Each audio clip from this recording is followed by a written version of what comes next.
안녕하세요. 저는 30대 후반 미혼 여성입니다. 명절을 앞두고 있는 시점이 되니까 자연스레 가족 얘기가 많이 나오고 있는데요. 저도 분위기에 휩쓸려 가족 생각을 하다 보니 문득 마음이 씁쓸하여 글쓰게 되었어요. 원래 부모는 조건 없이 자녀한테 사랑을 준다고 하지만 모든 부모가 다 그런 건 아니라는 걸 저는 우리 엄마를 보고 깨달았습니다. 이것만으로도 이미 제 서사는 다 설명이 되지 않았나 싶네요. 지금부터 들려드릴 우리 엄마 얘기에 부디 비슷한 일을 겪는 분들이 없길 바라면서 사연 써내려가 볼게요. 저희 엄마는 단순히 제가 딸이라는 이유만으로 저를 미워했습니다. 아들만 키우고 싶었던 욕심이 과했던 분이시거든요. 저도 처음엔 단순히 성별 때문에 자녀를 그렇게 차별할 수 있다는 걸 믿지 않았어요. 제가 엄마의 심기를 어딘가 불편하게 만들었기 때문에 엄마가 저를 미워하는 거라고 생각했고, 그래서 엄마한테 잘 보이고자 엄청나게 눈치 보고 노력하며 살았습니다. 거의 학창 시절을 다 그렇게 보냈었죠. 엄마가 고작 성별 때문에 저를 미워하는구나 라고 확신하게 되었던 순간은 갑자기 찾아온 게 아니었어요. 저도 모르는 사이 편애가 차곡차곡 쌓이고 있었더라고요. 저는 어릴 적에 필수 교육 아니면 오빠처럼 학원을 다닌다든지 용돈을 받는다든지 엄마의 관심을 받아본 기억이 없습니다. 아무것도 몰랐을 나이에는 오빠가 그저 첫째니까 오빠 위주로 챙겨준다고만 생각했어요. 그런데 친구들한테 가끔 내가 엄마한테 맞았다고 아무렇지 않게 얘기를 하면 친구들이 놀라면서 친엄마가 맞냐고 물었어요. 그건 제가 성인이 되어서도 친구들에게 들었던 말입니다. 저는 친구들을 통해서 원래 엄마란 사람이 어떤 존재, 어떤 이미지인지 느껴봤어요. 아예 모르고 평생 모르다가 죽는다면 엄마가 이렇게까지 밉지는 않았을 것 같네요. 어쨌든 저는 사회적 시선이 트이면서 저희 엄마가 잘못된 사람이라는 걸 확신하게 되었죠. 그나마 엄마긴 한가 보네 싶었던 순간은 대학 첫 등록금을 내줬을 때였습니다. 물론 그 이후엔 제가 벌어서 등록금 메꿔야 했지만 엄마가 유일하게 저를 위해서 의무적으로 하지 않아도 될 부분을 지원해 준 거였어요. 저한테는 그 첫 등록금의 의미가 컸었는데 사실 오빠한테는 이런 것들이 별것 아닌 일이었어요. 오빠는 대학도 엄마가 다 지원해주고 자취도 시켜줬거든요. 용돈도 따라주고요. 저는 자취는 꿈도 못 꿨습니다. 집에서 통학하면서 엄마가 시키는 집안일까지 하면서 살았어요. 엄마는 오빠가 원하면 간이랑 쓸개까지도 내줄 만큼 잘해줬는데요. 그런 엄마가 처음으로 오빠의 제안을 거절했던 적이 있었어요. 오빠가 결혼한다고 올케 언니 데리고 왔을 때 분가를 얘기했었는데 그걸 엄마가 절대 안 된다고 반대를 하더라고요. 일단 이유가 올케 언니 집안이 뼈저리게 가난했기 때문이었습니다. 자기 돈으로만 장만한 집에 아들이 아닌 며느리가 같이 얹혀 사는 것이 싫다고 하셨어요. 엄마 말대로 올케 언니 집에서는 신혼집에 보탤 만한 거액이 없는 형편이었습니다. 올케 언니 집은 빚이 없던 적이 없었고 사돈 어른들이 젊은 시절부터 노동하느라 몸이 다 망가져서 일도 못하고 있다고 했어요. 오로지 올케 언니가 사회복지사를 하면서 식구들을 먹여 살리고 있었다는데 솔직히 사회복지사 급여로 새 식구 먹고 살기엔 많이 빠듯하거든요. 그러니까 집도 변변찮은 달동네 같은 데 있을 수밖에 없었어요. 그런 곳은 집값도 옳게 안 쳐주는 그런 곳이었습니다. 올케 언니는 200만 원 조금 넘는 돈으로 부모님 병원비에 식비에 공과금 등등을 혼자 해결해야 돼서 결혼하기까지 모은 돈도 없었어요. 기초수급자 자격은 안 되는데 마치 기초수급자처럼 한 달 돈 받고 한 달 사는 수준으로 살았다고 들었습니다. 올케 언니가 없으면 사돈 어른들은 그냥 길바닥에 나앉을 신세라는 거예요. 그래도 올케 언니 외모가 출중한 편이어서 오로지 올케 언니 외모에 한눈 팔린 오빠가 엄마한테 결혼하겠다고 우기는 바람에 이 관계가 이루어질 수 있었던 겁니다. 엄마는 오빠의 결혼을 허락해주는 대신 합가를 내걸기도 했었거든요. 합가가 조건이 합의되지 않았으면 아마 엄마랑 오빠가 처음으로 대립하는 순간이 오지 않았을까 싶기도 하네요. 아무튼 결혼이 성사되었다고 모든 것이 잘 풀릴 것처럼 잘 된 건 아니었어요. 좋아하는 사람이랑 결혼을 하게 된 오빠는 마냥 좋았을지 몰라도 제가 본 올케 언니의 모습은 좀 불안해 보였습니다.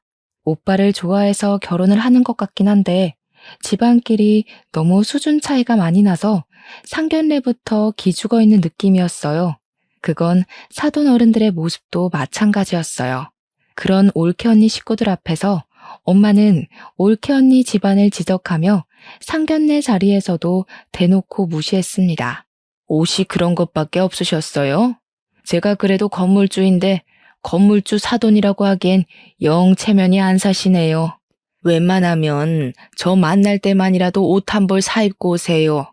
그게 건물주 집안에 대한 예의라고요. 그래도 나름 단정하게 입고 온 건데 사부인 눈에는 영 부족했나 보네요. 죄송합니다. 그래도 우리 딸이 참 모난 곳 없이 잘 컸어요. 부모가 못나서 그렇지 좋은 부모 만났으면 장성을 해입니다. 잘 좀 부탁드려요.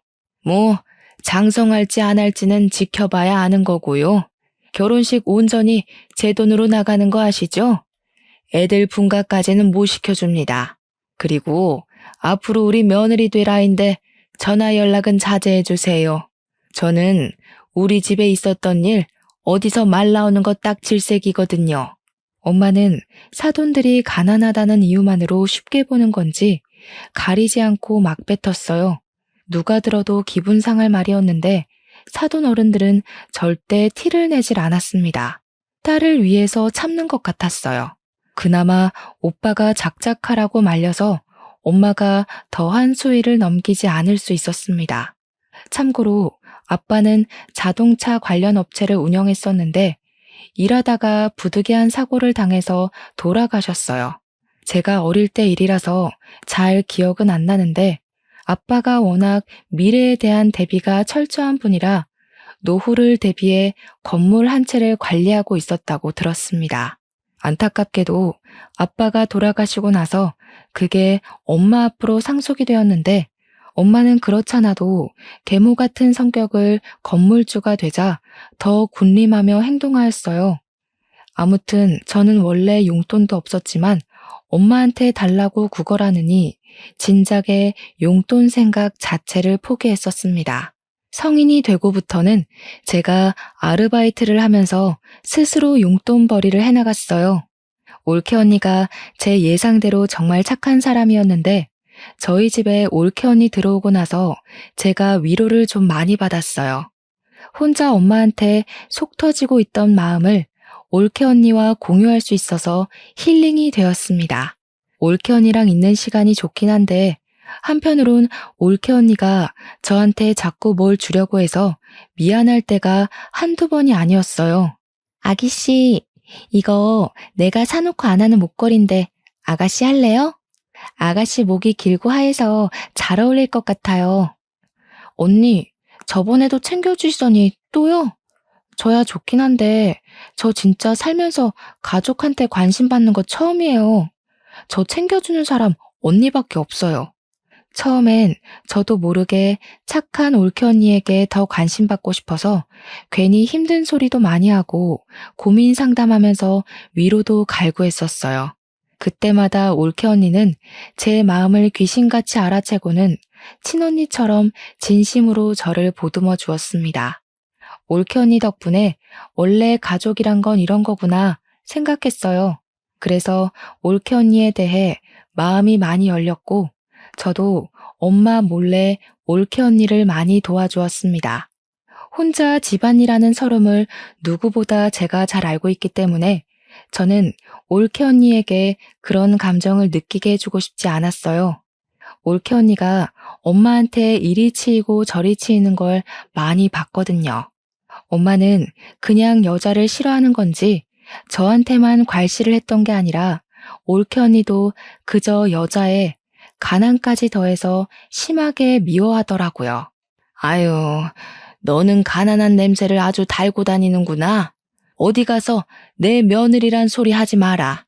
급이 안 맞아서야 원.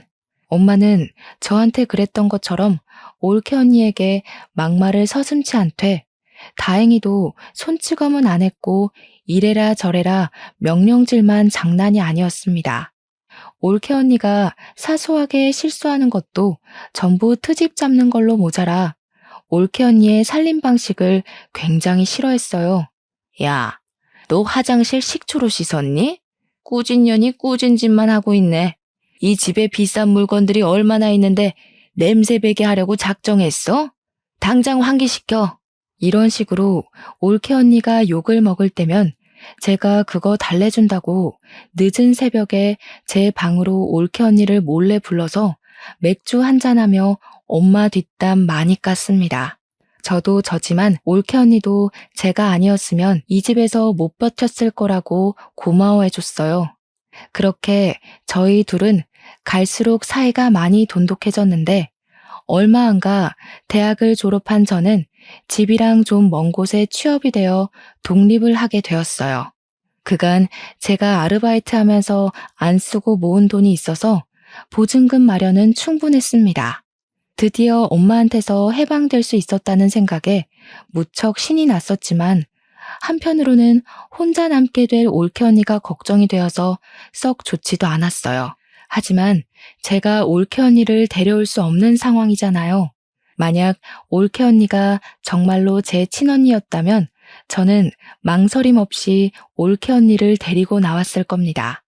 어쩔 수 없지만 올케 언니와 헤어져야 했던 저는 연락을 자주 하기로 하고 아쉬운 작별을 했어요. 실제로 올케 언니랑 몇 달 꾸준히 연락을 하면서 가족보다 더 가족처럼 안부를 묻고 살았습니다. 그러던 어느 날 올케 언니한테서 자정이 다 되어 연락 온 건 그날이 처음이었는데요.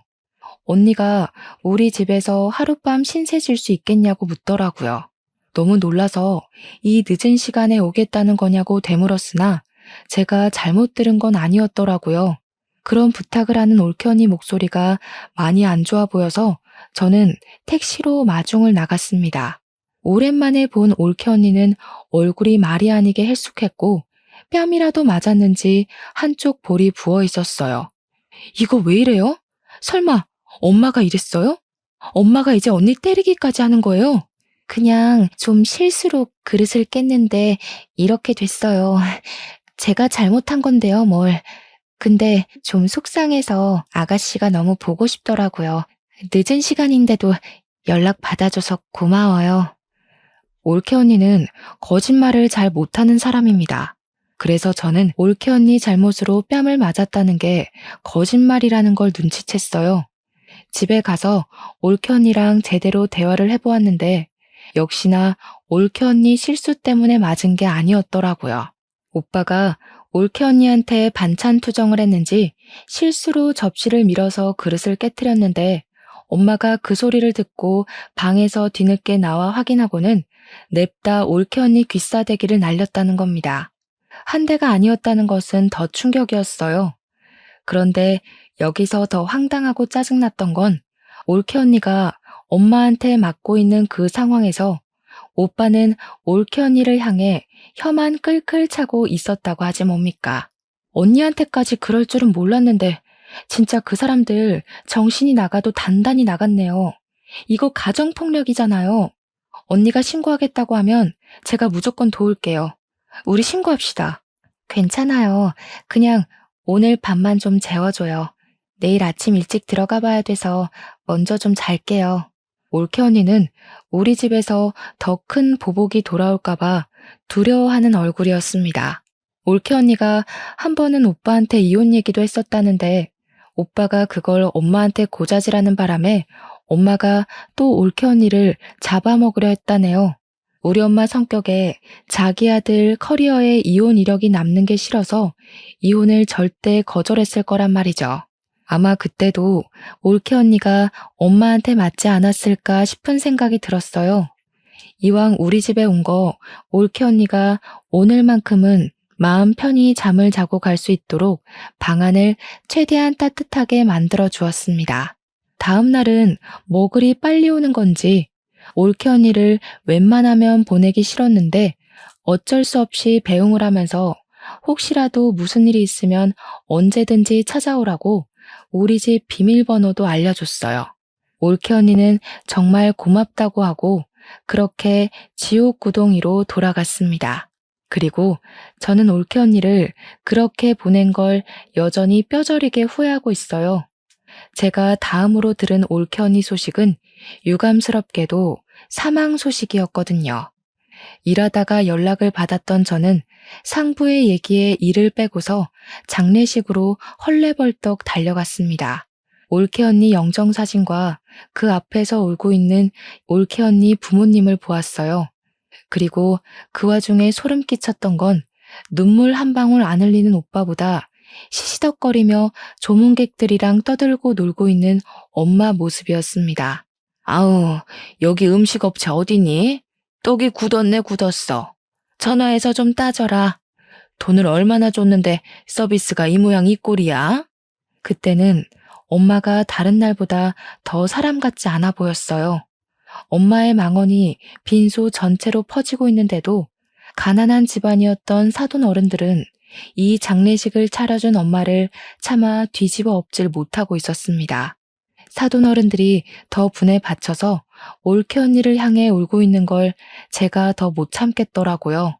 그래서 저는 그간 어릴 때부터 받아온 차별과 멸시와 편애에 대한 서름을 담아서 엄마한테 달려갔어요. 식탁 위에 있는 육개장 그릇을 들고서 그대로 엄마 얼굴에 뿌려버렸습니다. 이년이 돌았나? 이게 뭐야? 뭐하는 짓이야 이 정신 나간 년아. 진짜 정신 나간 게 뭔지 보여줘? 사람이 이만큼 정신 나가도록 한 게 누군데 이제 하다못해 사람까지 죽였어. 엄마는 살인자야. 엄마가 뭔데 잘 살려고 하는 사람들을 죽여버려. 엄마는 눈에 들어간 육개장 때문에 제 말을 듣지도 못하고 발만 동동 구르며 따가워하고 있었습니다. 제 얘기를 들었다고 하더라도 고춧가루 통증 때문에 대답을 할 수 없었다고 보는 게 맞겠네요.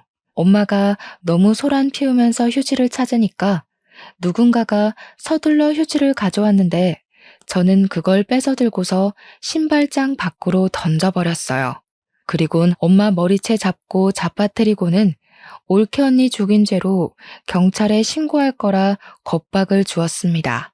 이년이 먹여주고 키워줬더니 누구 편을 드는 거야? 자기 혼자 죽은 년을 뭘 내가 죽였대?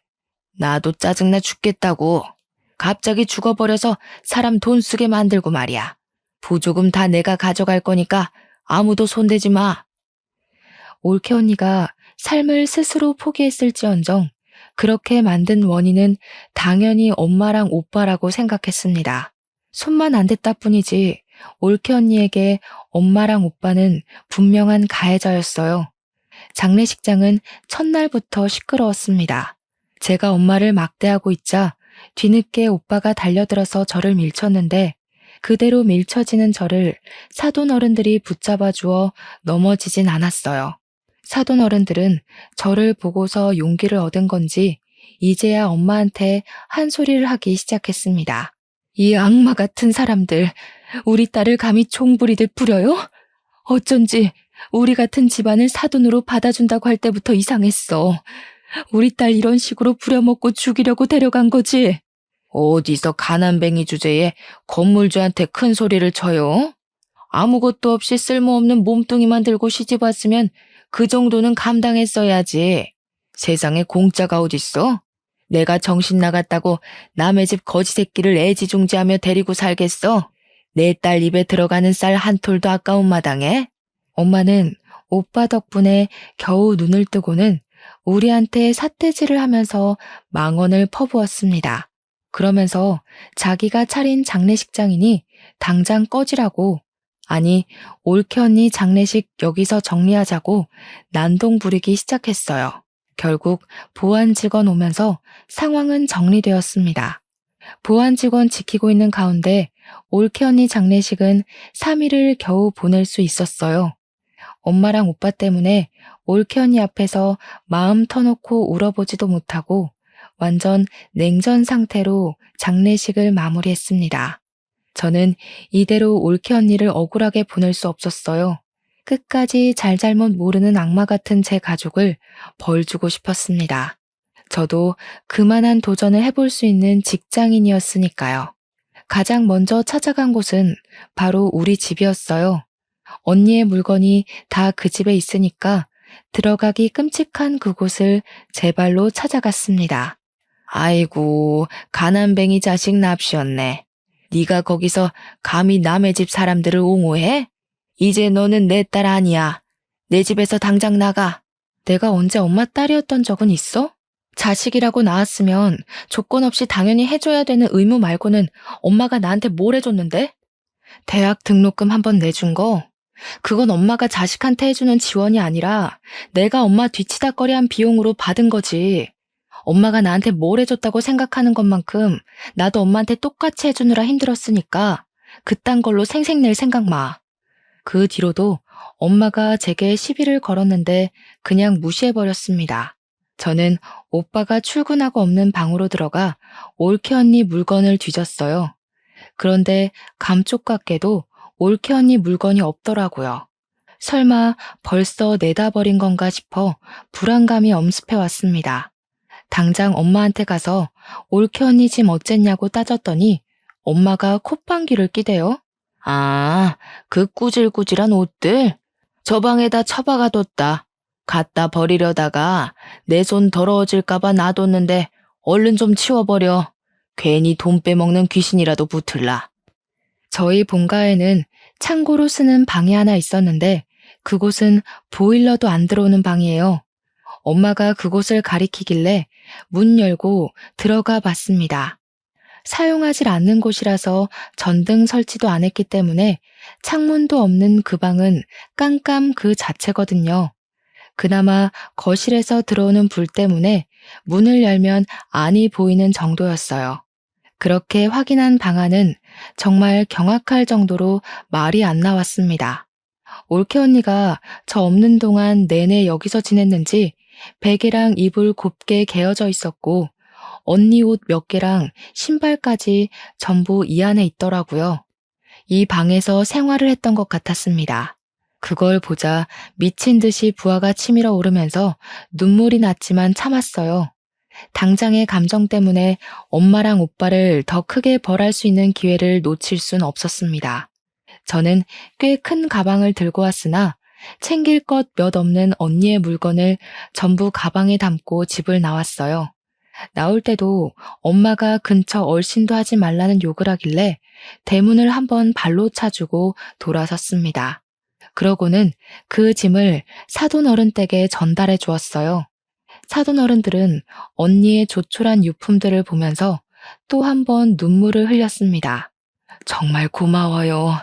우리 딸한테 사돈 아가씨처럼 좋은 동생이 있었다면 이렇게 외롭게 가진 않았을 텐데 우리 딸에게 좋은 가족이 되어주어서 정말 고맙습니다.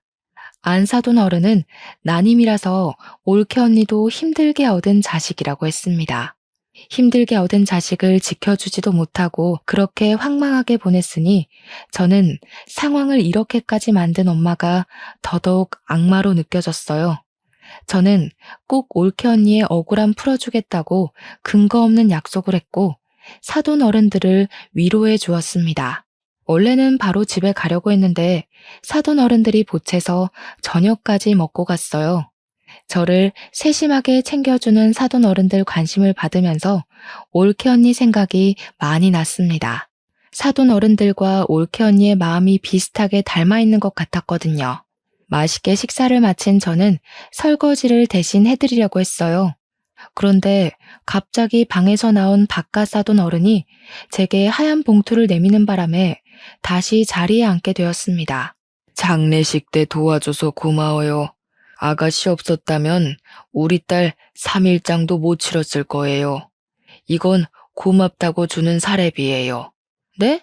아니에요. 저 이런 거 받으려고 그랬던 거 아니에요. 올케 언니는 저한테도 가족 이상으로 좋아했던 사람이었어요. 저도 화가 나서 그랬던 거지. 절대 뭘 바라고 그런 거 아니니까 이러지 마세요. 먼저 떠난 우리 딸이 종종 전화 와서는 아가씨 얘기를 했었어요. 친동생 있는 집안 안 부럽다고 그렇게 좋아했었는데 그게 내가 내내 고마워서 그래요. 너무 거절하는 것도 그분들께 예의가 아닌 것 같아서 저는 결국 그 봉투를 받아야만 했습니다. 그리곤 그 돈을 고이 모셔뒀다가 다음에 사돈댁 집들이 선물이나 사가야겠다고 생각하면서 나왔어요. 집으로 돌아가는 동안 택시 안에서 올케 언니 생각이 너무 많이 나서 저도 울음이 터져버렸습니다. 그렇게 택시에서 기력을 다 빼고 집 건물로 들어갔는데 그때 제 눈에 우편함이 들어왔어요. 생각 없이 우편물을 뽑았더니 거기에 올케 언니 이름으로 된 봉투 하나가 있더라고요. 저는 얼른 집에 돌아가서 그 우편물을 뜯어보았습니다. 거기엔 웬 USB 하나랑 언니 휴대폰, 병원 진단서, 그리고 언니 유서로 보이는 편지가 있었어요. 내용에는 제게 고맙다는 내용과 엄마랑 오빠가 언니를 어떻게 괴롭혔는지 폭행 장면, 폭언 녹음도 있었습니다. 그리고 중간에 언니가 가출한 것으로 예상되는 녹취도 담겨 있었어요. 가출을 했으면 쭉 도망칠 것이지 왜 며칠만 나갔다 온 것일까? 그게 좀 궁금했는데 그 내용은 따로 설명이 없었습니다. 어쨌든 집으로 돌아온 올케 언니는 다시 시작된 괴롭힘에 괴로워서 결국 스스로 안 좋은 쪽을 선택한 것 같았어요. 그 사실은 언니가 남긴 이 우편물들로만 봐도 정황이 확실한 부분이었습니다. 그리고 유서에는 좀 충격적인 사실이 적혀 있었는데요. 그 안에는 보육원 주소가 적혀 있었고 그게 올케 언니 아기라는 내용이 담겨 있었어요. 오빠의 자식이 맞지만 올케 언니가 일부러 가족들에게 임신 사실을 알리지 않았다고 합니다. 그 문구를 보자 올케 언니가 어느 날을 기점으로 부쩍 살이 오른 걸 본 적이 있었는데 그게 임신 때문이었나 싶은 직감이 왔어요. 그 당시 제가 올케 언니에게 몸매 변화에 대해서 물은 적도 있었거든요. 요새 살기가 편한가 식욕이 자꾸 오르네요. 아무래도 살 좀 빼야 될 것 같죠? 아가씨는 어떻게 그리 날씬하고 예뻐요? 그땐 올케 언니가 제가 묻는 말에 능청스럽게 대답하고 주제를 돌리길래 전혀 눈치를 못 챘습니다. 근데 그게 임신 때문이었다니. 그렇다면 녹화 장면에서 가출을 한 걸로 보이는 그건 출산을 해야 했기 때문이었나 하는 생각이 들었어요. 엄마랑 오빠는 원래 언니한테 관심이 없었으니 언니가 저한테 그랬던 것처럼 능청스럽게 변명을 했다면 그들은 그냥 곧이곧대로 언니가 살이 쪘구나 그렇게 믿었을 겁니다. 그러니 올케 언니 임신 사실은 당연히 몰랐겠죠. 아무튼 편지에는 올케 언니가 자신의 아기를 부디 엄마랑 오빠한테 알리지 말아달라는 부탁이 적혀 있었어요. 오빠와 엄마의 인성을 알면 저 같아도 그랬을 것 같긴 합니다. 그리고 올케 언니가 써놓은 문구 중에는 아들이 아닌 딸을 임신해서 두려웠다는 말도 적혀 있었는데요. 아이가 핍박받고 자랄 게 겁이 나 식구들에게 비밀로 하고 보육원에 맡길 수밖에 없었다는 뉘앙스가 있었어요. 자신의 자식도 제대로 안아보지 못하고 죽을 준비만 했을 언니의 마음이 얼마나 썩어 문드러졌을지 굳이 눈으로 확인하지 않아도 알 것 같아서 너무 속상했어요. 그렇게 착한 언니는 이렇게 가면 안 되는 사람이거든요. 아이랑 같이 행복하게 살 자격이 있는데 왜 우리 가족이랑 연이 되어서 이렇게 생을 마감해야 했는지. 우리 언니를 망쳐놓은 것이 제 엄마랑 오빠라는 게 정말 끔찍했고 누군가를 해코지하고 싶단 마음이 처음으로 들었었어요. 언니의 편지 마지막 멘트에는 저한테 미안하고 고마웠다는 말까지 있었는데 그 진심 어린 말에 저는 정말 많은 죄책감을 느꼈습니다. 언니가 쓸쓸한 선택을 하도록 신경을 못 써준 게 너무 미안했고, 쓸쓸하게 떠나는 순간에도 옆에 있어준 사람 하나 없었다는 것이 너무 미안했어요. 저의 슬픔은 오빠랑 엄마를 향한 분노로 변질되어 커졌습니다. 일단 저는 급히 아이를 찾으러 보육원을 먼저 갔어요. 그곳에서 올케 언니가 맡긴 갓난 여자 아기를 만났습니다. 다행히도 언니 딸은 개 같은 오빠를 닮지 않고 하얗고 예쁜 언니를 닮았더라고요. 이 예쁜 아이를 떼어놓아야만 할 때의 언니 심정은 이루 말할 수 없을 만큼 괴로웠겠죠. 저는 아이 소식을 사돈 어른들께 알린 후 데려갔습니다.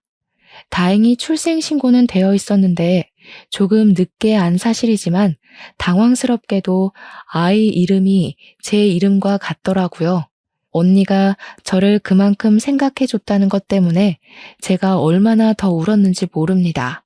눈물이 나면 날수록 차오르는 분노 때문에 저는 당장 사돈 어른들에게 변호사를 알아봐 주었어요. 사돈 어른들이 올케 언니를 위한 소송을 할 수 있도록 변호사랑 같이 준비를 했습니다.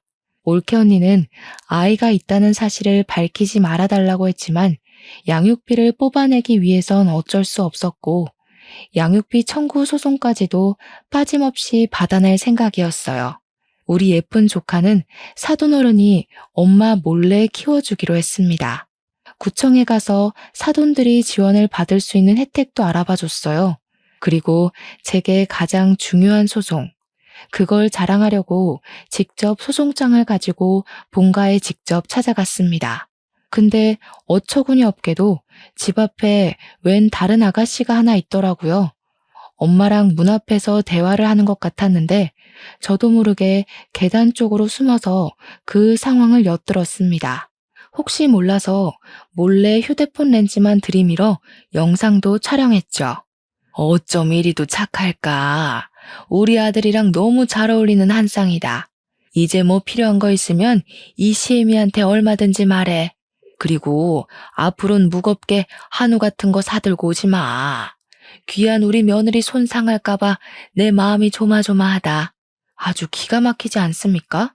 엄마는 올케 언니 떠난 지 얼마나 됐다고 그새 다른 아가씨를 구해서 오빠 재혼을 준비하고 있었어요. 저는 바로 소송장을 감추고 그 아가씨랑 엄마가 대화를 끝내고 엘리베이터 쪽으로 나올 때까지 숨어서 기다렸습니다. 한 20분 대화가 이어졌을까? 둘이서 사이좋게 인사를 나누고 현관문이 닫혔어요. 아가씨가 엘리베이터 쪽으로 오길래 저도 그제야 제 모습을 드러냈습니다. 제가 먼저 아는 체를 했더니 아가씨가 당황하면서 저더러 누구냐고 묻더라고요. 1001호 집안의 딸이에요. 보아하니 저희 오빠랑 결혼 준비하시는 것 같은데 저희 엄마가 엄청나게 꼬리치고 있는 거 보니까 좀 잘 사시는 분인가 봐요. 네? 어머님이 외동아들 하나 있다고 그랬는데요. 누구신데 뜬금없이 나타나서 그런 말 하세요. 알지도 못하는 사람을 왜 상대해줘야 하는지 모르겠네요. 비켜주세요. 긴 말 안 할게요. 저희 오빠랑 결혼하지 마세요. 만난 지 얼마 안 되셨을 거 아니에요. 저희 올케 언니가 죽은 지 얼마 안 됐으니까. 저희 올케 언니는 돈 없다고 갈굼당해서 죽었거든요. 그쪽은 돈이 있는 것 같은데 이제 엄마가 그쪽 돈 빨아먹으려고 갈굼하겠네요. 제 말이 안 믿기시면 가족관계 증명서 가져오고요. 아가씨는 제 말에 당황해서 일단 답변을 못했습니다. 그러다 결국 제가 손에 들고 있던 소송장을 보여줬더니 어느 정도 우리 집안에 문제가 있다는 걸 느낀 것 같았어요. 이 아가씨는 오빠보다 나이 많은 노처녀더라고요. 제 얘기를 믿고 자신과 우리 집안 돌아가는 상황을 설명해 주었는데요. 이 아가씨 엄마랑 우리 엄마는 동창 사이였고 여자 쪽에서 결혼이 더 급한 건지 만난 지 2개월 만에 결혼 약속을 했다고 하더라고요. 만난 지 2개월이면 올케 언니가 죽기 전이란 말이죠. 오빠가 바람까지 피웠다는 뜻입니다. 어쨌든 죽은 올케 언니가 오빠와 혼인신고를 안 했기 때문에 그 아가씨는 오빠가 결혼을 했었던 유부남이란 사실도 모르고 있었어요. 저는 더더욱 그분에게 이 결혼 절대 하지 말라고 신신당부를 했습니다. 그러자 아가씨가 당황하더니 사실 이번 주 주말에 상견례 날짜가 잡혀 있다고 하더라고요. 엄마는 저를 아예 가족에서 배제하기로 작정했나 봐요.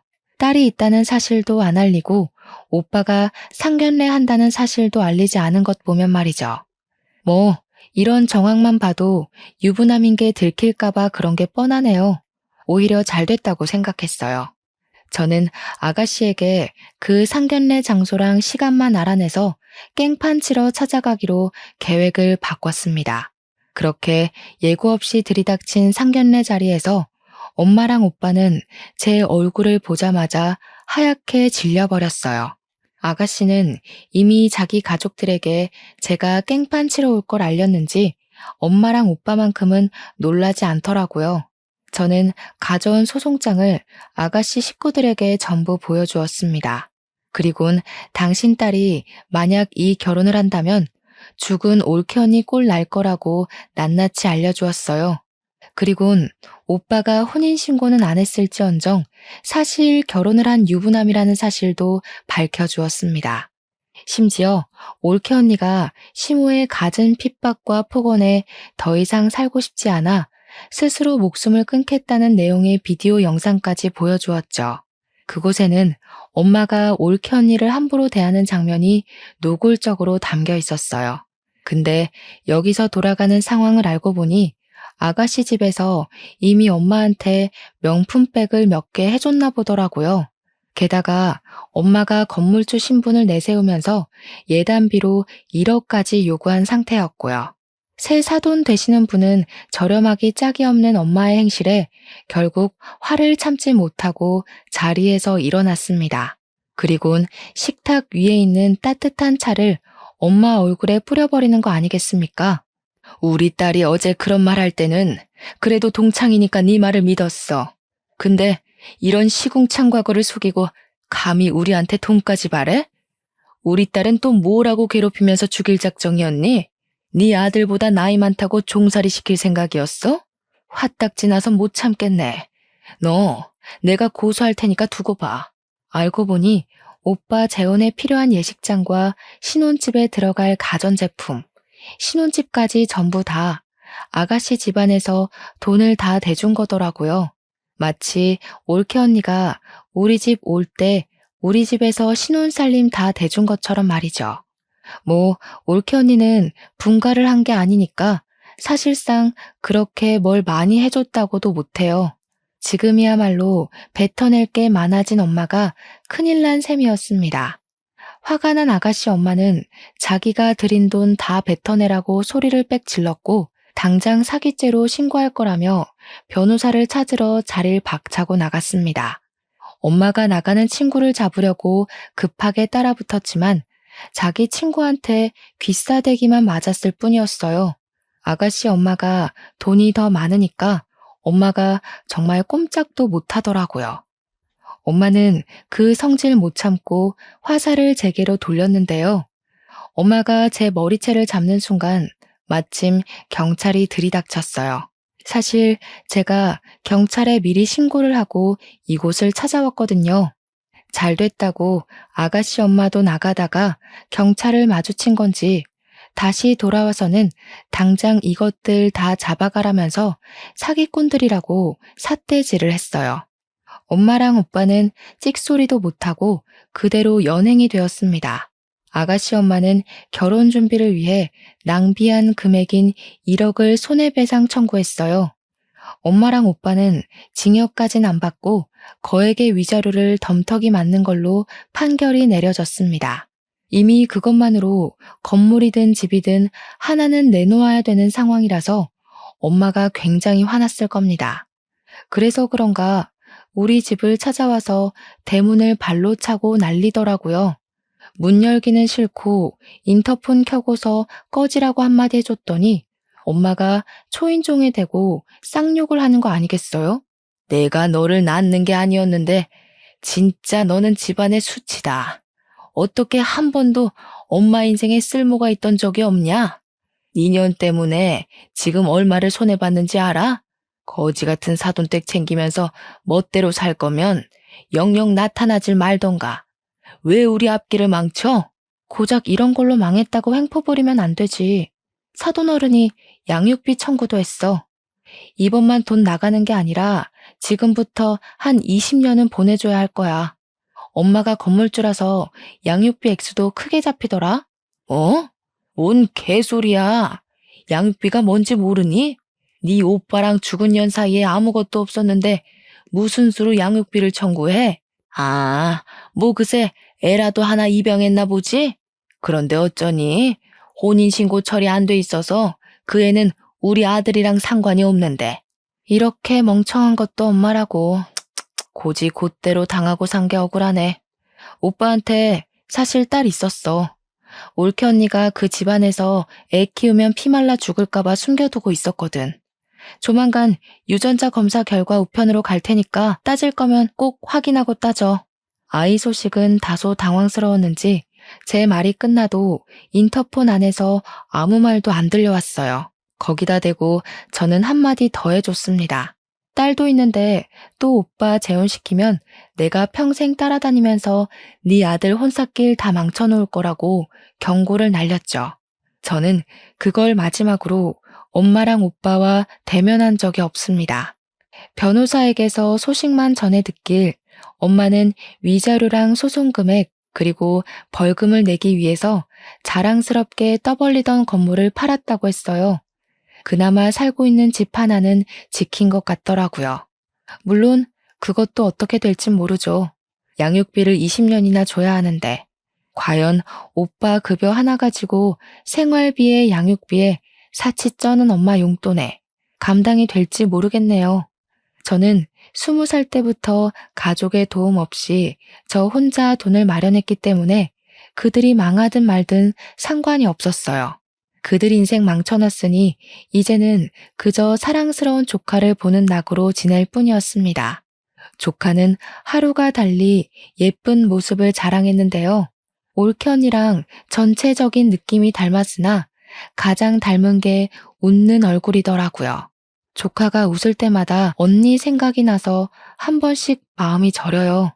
그래도 떠난 언니가 이제는 마음 편히 발 뻗고 잘 수 있게 제가 조카를 평생 책임지고 보살펴 줄 생각입니다. 예쁜 것만 보여주고 싶고 걸을 수 있는 나이가 된다면 그때부터 언니가 있는 곳에 함께 데려갈 생각이에요. 조카가 엄마의 얼굴은 알면서 자랐으면 좋겠거든요. 혹시나 아빠를 물어본다면 저는 숨김없이 말해줄 생각입니다. 물론 그건 조카가 그 정도의 아픔을 감당할 나이가 되면 말이죠. 이제 그만 그들 신경 안 쓰고 잘 살 수 있겠지 하고 마음 놓던 시기에 뜬금없이 오빠한테 연락이 온 적이 있었어요. 철천지 원수 같은 오빠는 어이없게도 딸 얼굴 한번 보고 싶다며 연락을 했더라고요.